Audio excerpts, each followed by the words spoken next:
All right, let's jump right into this explainer. Today, we're focusing on something absolutely critical to our daily operations, and honestly, to the well-being of everyone who walks through our doors. We are empowering you to become the ultimate defenders of public health right here in our kitchen. We're going to break down the science of food safety and hand you the exact playbook you need to operate with absolute confidence. So, I've got to ask you guys, what is the absolute most important ingredient in this kitchen? Take a sec. Really think about it. Is it the farm fresh produce, that super secret spice rub we use? I mean, sure, those things make our food taste amazing, but there is one invisible element that simply has to be present in every single dish we serve. It's safety, right? Safety. It is the total foundation of everything we do, because honestly, without it, none of the other stuff even matters. By making safety our top priority, we are actively protecting our guests from some pretty serious invisible threats, and we're protecting our hotel's reputation too. Okay, so here's our playbook for today. We're going to meet the invisible enemies, look at the HACCP defense system, set up your daily security checkpoints, figure out how to fix problems fast, and finally, tackle the daily paperwork. Let's start right off with Section 1, meet the invisible enemies. Because, to win a fight, you've got to know who you're actually protecting your guests against. So these threats basically fall into three main buckets that can sneak in while we're receiving, prepping, or plating. First up, biological hazards, your bacteria, viruses, and parasites. Then, chemical hazards, like if a cleaner or sanitizer accidentally gets into the mix. And lastly, physical hazards.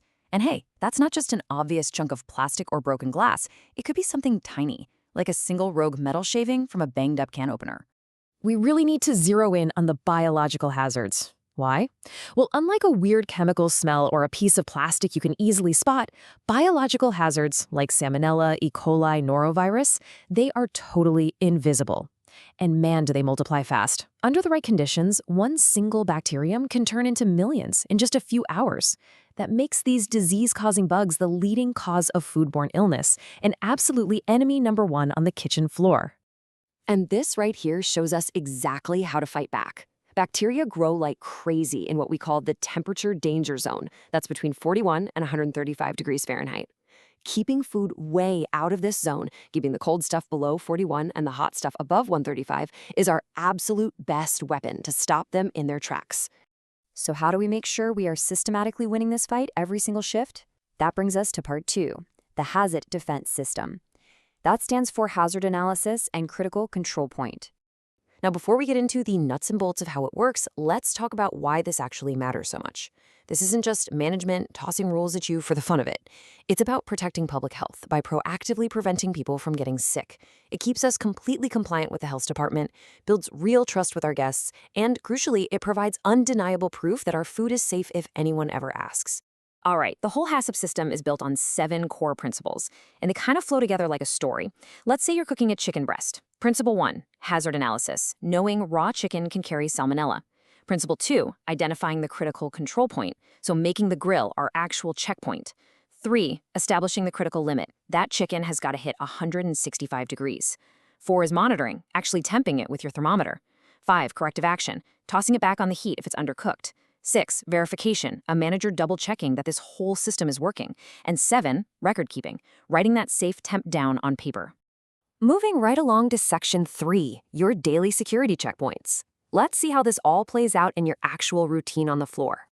Okay, so a critical control point, or CCP, is a specific step in the food production process where we apply control to prevent, eliminate, or reduce a hazard down to a safe level. Think of a CCP like a high-security checkpoint at an airport. If there's an active threat, like bacteria trying to survive being cooked, this is the exact checkpoint where we stop it dead in its tracks. Now, think of the rules at these checkpoints kind of like a traffic light. The critical limit is your red light. It's the absolute minimum or maximum temperature for safety, like cooking a burger to exactly 155 degrees. If you don't hit it, traffic stops, food isn't safe. But we also use target limits, which act like our safety margin. So instead of aiming for that bare minimum 155, our target is maybe 160. That extra cushion guarantees we're never even coming close to running that red light. But hey, what actually happens if you check a temp and that red light is flashing? What if a walk-in cooler suddenly gets way too warm? Welcome to Section 4, fixing problems fast. When a critical limit is missed, immediate corrective action is 100% non-negotiable. First thing, you hold all the affected product right then and there, so it doesn't move forward to a guest. Next, depending on the situation, you might be able to rapidly chill it or safely reheat it. But if it can't be saved safely, you pitch it. Discard it immediately. And here's the really vital detail. These actions apply retroactively to everything produced since your last good monitoring check. If you only check a fridge once a shift and it fails at the end, well, that entire shift's food might be compromised. That is exactly why checking frequently is so crucial. Which perfectly transitions us into our fifth and final critical step, the daily paperwork. This is where we turn all that physical defense on the line into a solid, documented record. To maintain what we call active managerial control, which is really just a fancy way of saying we're being proactive instead of reactive, here is your daily checklist.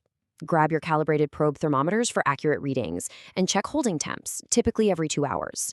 And guys, record those entries at the exact time you take them. No guessing, no, I'll fill it out later. Sign or initial every single entry because the person in charge needs to review all these logs every day to make sure our defense system is holding strong. Let's take a quick look at the actual tools you'll be using. This is the receiving log. Notice how it asks you to document the vendor, the product, and the temperature right as the food arrives. This is literally our first security checkpoint.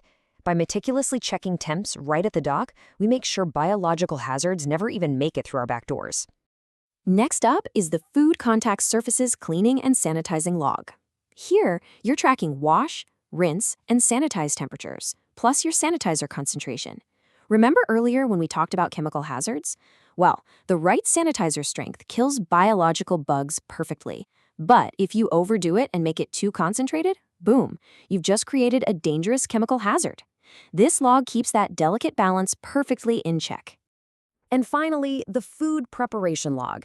This is where the heavy lifting really happens. You're recording start times, end times, and critically, 2 separate temperature measurements.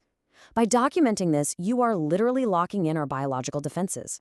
You're proving on paper that the food was properly heated to destroy those pathogens and handled safely the entire time. You know, the whole point of this is summed up perfectly by this quote right from our guidelines. Accurate records serve as an establishment's best proof that it has produced safe food. Your documentation? It's not just mindless paperwork. It's not a chore to rush through at the end of a long shift. It is the ultimate, tangible proof of your hard work, your professionalism, and your dedication to the health of the people we feed. Which leaves us with one final thought before you head out to the floor. You've got the knowledge now. You know who the invisible enemies are. You understand the checkpoints, the red limits, and the absolute necessity of those accurate records. The playbook is totally yours now. So, are you ready to be the ultimate defender of your guests' health today? Let's get out there and run an incredibly safe, successful service.